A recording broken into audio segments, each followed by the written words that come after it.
दोस्तों, ये कहानी एक कब्रिस्तान की कहानी है। चलिए इस कहानी को सुनते हैं। उससे पहले मैं आपको बताना चाहता हूं कि आप ये कहानी कितने बजे, किस जिले या किस गांव से सुन रहे हैं, हमें कमेंट करके जरूर बताएं। चलिए कहानी पर वापस आते हैं बिना टाइम गंवाएं। एक बार की बात है, केरल के एक छोटे से शहर में सुल्तान नामक एक डरावना कब्रिस्तान था। ऐसा कहा जाता था कि उस कब्रिस्तान में विभिन्न प्रकार के अलौकिक शक्तियां रहती थीं। एक चांदनी रात को बिली, लुसी और रोहित, तीन दोस्त कब्रिस्तान के किनारे पर एकत्रित हुए। अचानक उनको कब्रिस्तान से भयानक फुसफुसाहट की आवाज सुनाई दी। आवाज कहां से आ रही है, यह देखने के लिए वे हाथ में टॉर्च लेकर सावधानी से कब्रिस्तान के गेट से अंदर घुसे। जैसे ही वे कब्रिस्तान में दाखिल हुए, हवा तेज चलने लगी। अचानक उन्होंने एक इंसान को एक मकबरे के पास टहलते हुए देखा। वो उदास और खोया हुआ दिखाई दिया, इसलिए बिली, लुसी और रोहित उसके पास आए और पूछा, कौन हो तुम और इतनी रात को यहां क्या कर रहे हो?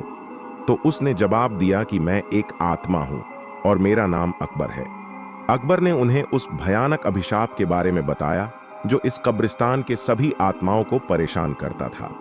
हर रात एक प्राचीन चुड़ैल जागती थी और कब्रिस्तान पर जादू करती थी और अकबर जैसी मासूम आत्माओं को अपने वश में कर लेती थी।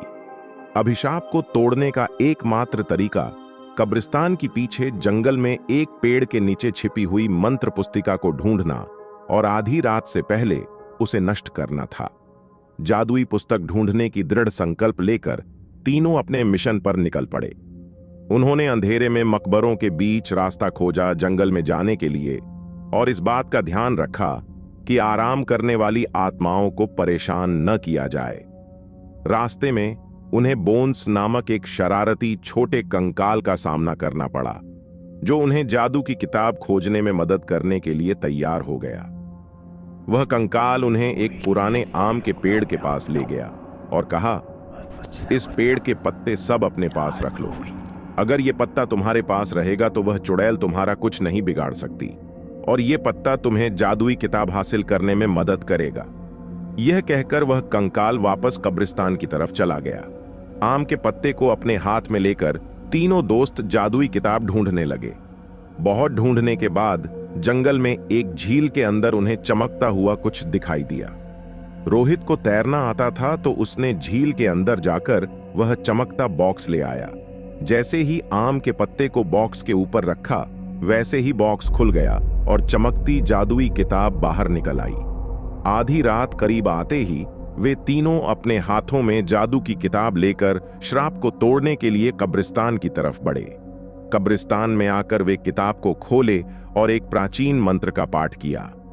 मंत्र पाठ करते ही जमीन कांपने लगी और कब्रिस्तान में एक तेज रोशनी छा गई। वह चुड़ैल जाग गई और गुस्से में दिखाई दी, लेकिन उसकी शक्ति धीरे धीरे कमजोर हो रही थी। उसने बिली, लुसी और रोहित को जादुई किताब पढ़ने से रोकने के लिए अपनी जादुई शक्ति का प्रयोग किया, लेकिन उन तीनों पर कोई असर नहीं हुआ, क्योंकि तीनों के पास आम के पत्ते थे जो उनकी रक्षा कर रहे थे।